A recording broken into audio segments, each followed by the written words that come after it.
जैसा कि आप सभी को विदित है कि नई शिक्षा नीति में आपको एक व्यवसायिक कोर्स को चुनना है और व्यवसायिक कोर्स के रूप में आपने योग एवं प्राकृतिक चिकित्सा को चुना है।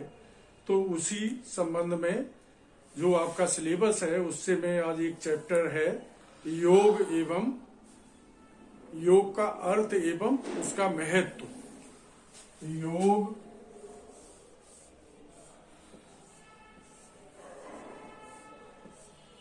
का अर्थ, ये टॉपिक योग का अर्थ एवं महत्व आज डिस्कशन के लिए है आपके सामने।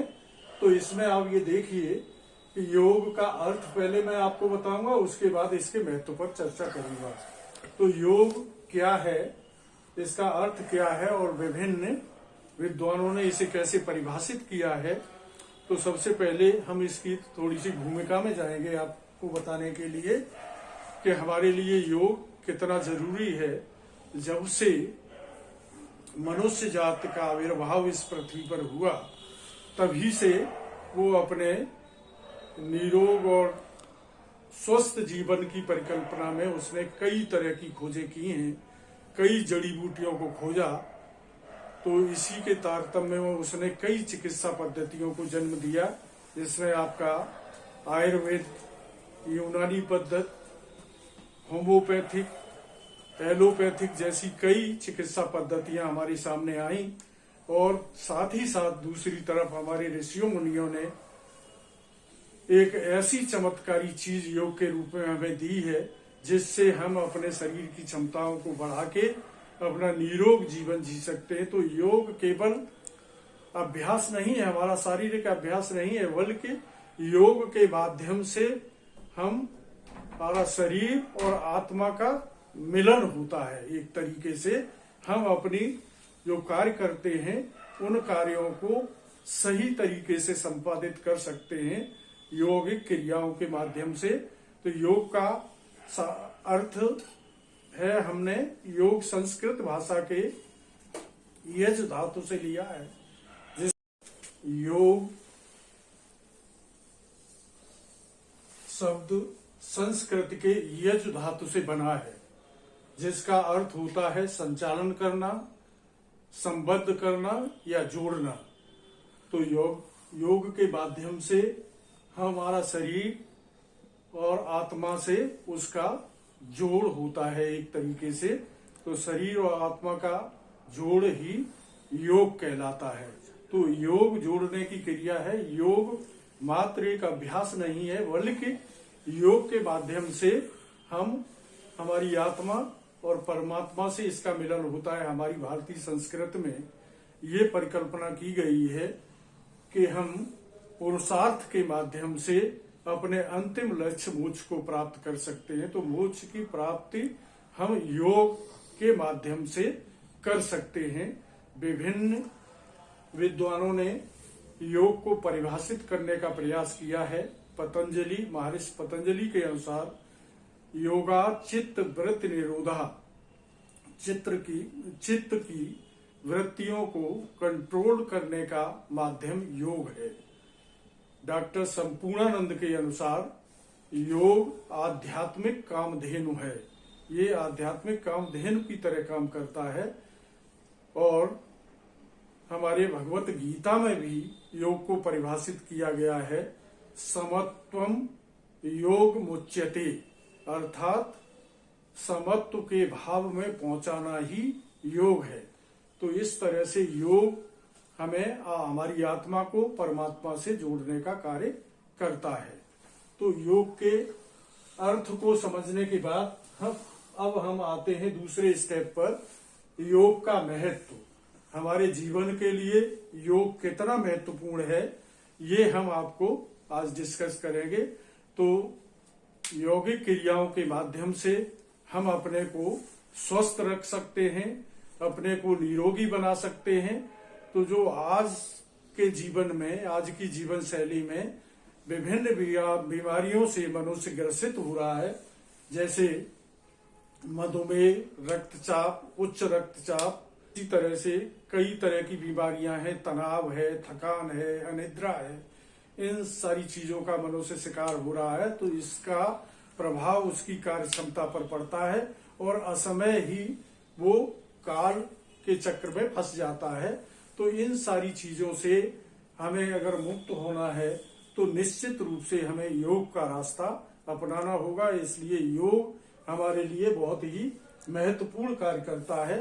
तो योग के महत्व को हम निम्न बिंदुओं के माध्यम से भी समझ सकते हैं। तो पहला पॉइंट है आपका शारीरिक शुद्धता।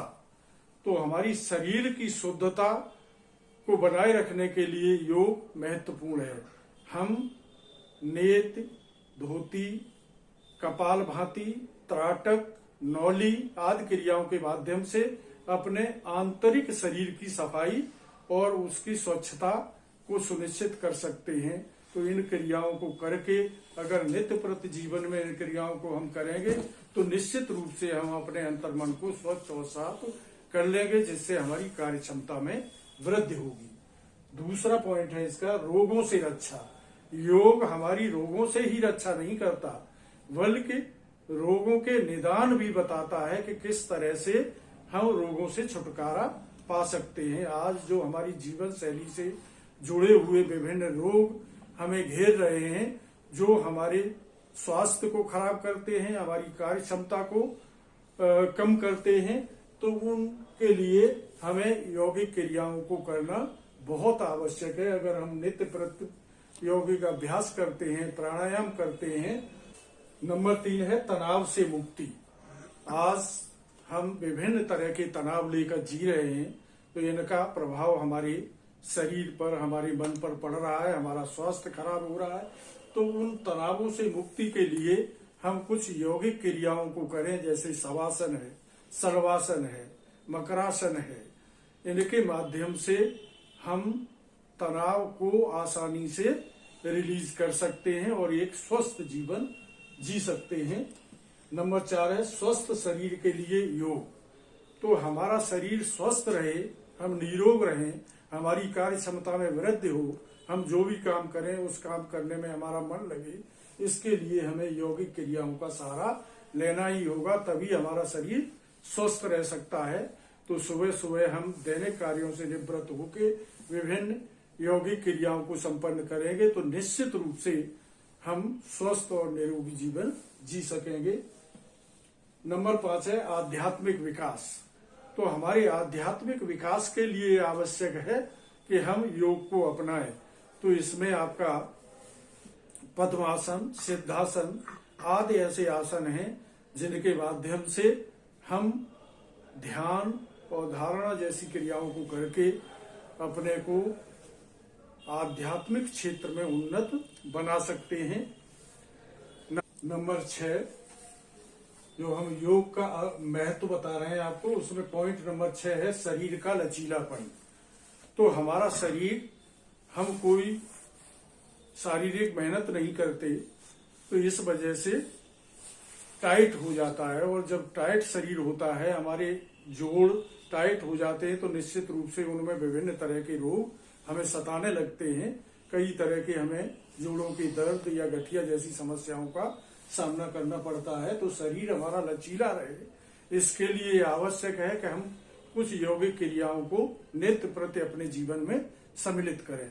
तो वो यौगिक क्रियाएं आपका धनुरासन, चक्रासन, भुजंगासन, शलवासन जैसे आसनों को करके हम अपने शरीर को लचीला बना सकते हैं, और शरीर जितना ही फ्लेक्सिबल होगा उतने ही हम रोगों से दूर रहेंगे। नंबर 7 है इसका पॉइंट मोटापा से मुक्ति। तो मोटापा आज एक ऐसी समस्या के रूप में हमारे सामने है। ये विश्वव्यापी समस्या है, विश्व में हर जगह लोग मोटापे से परेशान हैं, और मोटापा विभिन्न बीमारियों की जड़ भी है। मोटापा से अगर एक बार व्यक्ति ग्रसित हो गया तो उसके शरीर में मधुमेह, उच्च रक्तचाप जैसी कई ऐसी बीमारियां लग जाती हैं जिसकी आजीवन उसे दवा से मुक्ति नहीं मिलती। योग ही एक ऐसा माध्यम है जिसके द्वारा, जिन आसनों के द्वारा हम मोटापे से आसानी से मुक्ति पा सकते हैं। तो कुछ आसनों को हम डेली रूटीन में सम्मिलित करें जो हमारे मोटापे से हमें मुक्ति दिलाएंगे। इसमें हम पेट के कुछ आसन कर सकते हैं। नंबर 8 है, अगला पॉइंट है नैतिक मूल्यों में वृद्धि। तो योग हमारे नैतिक मूल्यों का भी विकास करता है। तो अष्टांग योग पतंजलि ने जो बताया है उसमें जो यम और नियम है, तो यम और नियमों का पालन करके हम अपने नैतिक आचरण में, नैतिक मूल्यों में वृद्धि कर सकते हैं, जो आज समाज को जिनकी बहुत ही आवश्यकता है। तो यम हमारे 5 हैं। इसमें आपका अहिंसा, सत्य, अस्तेय, अपरिग्रह और ब्रह्मचर्य। इसी तरह से नियम भी आपके 5 हैं, शौच, संतोष, स्वाध्याय, तप और आपका ईश्वर प्राणिधान।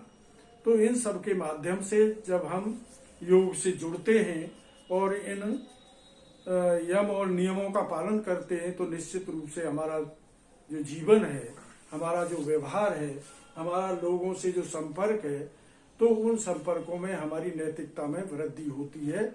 और ये मानिए कि अगर आप नैतिक मूल्यों का पालन करते हैं तो आप सही अर्थों में मानव कहलाने के अधिकारी हैं। मूल्यों में गिरावट आ रही है, उसका एक ही कारण है कि हम भौतिकवादी संस्कृति की तरफ ज्यादा भाग रहे हैं और उस अंधी दौड़ में इतने फंस गए हैं कि हमने अपने मूल्यों को ही तिलांजलि दे रखी है। हम नैतिक आचरणों को भूल गए हैं। तो जब तक हम नैतिक मूल्यों का पालन नहीं करेंगे तब तक हम कितने ही शिक्षित हो जाएं, लेकिन समाज को कोई दिशा और रास्ता नहीं दे सकते। तो इस तरह से आज हमने आपको योग का अर्थ और उसका महत्व क्या है हमारे जीवन के लिए ये बताया। तो निष्कर्ष के रूप में यही कहा जा सकता है कि योग हमारे जीवन के लिए अपरिहार्य है, एक संजीवनी है। योग को अपना करके हम निरोग बन सकते हैं, विभिन्न समस्याओं से छुटकारा पा सकते हैं, समाज को रहने लायक बना सकते हैं, समाज के अच्छे नागरिक बन के विभिन्न जिम्मेदारियों को ईमानदारी से निभाते हुए एक अच्छे समाज का निर्माण अगर हमें करना है तो हमें योग का सहारा लेना ही होगा। इन्हीं शब्दों के साथ मैं आज का लेक्चर समाप्त करता हूं और अगले लेक्चर के लिए आप तैयार रहें। इसी सिलेबस से संबंधित अगला टॉपिक हमारा होगा, उसमें आप आइए। हमारे लेक्चर के लिए बहुत बहुत धन्यवाद। जो लेक्चर आज हमारा हुआ है, इस लेक्चर से संबंधित कंटेंट आपको इस वीडियो के अंत में प्राप्त हो सकेंगे। धन्यवाद।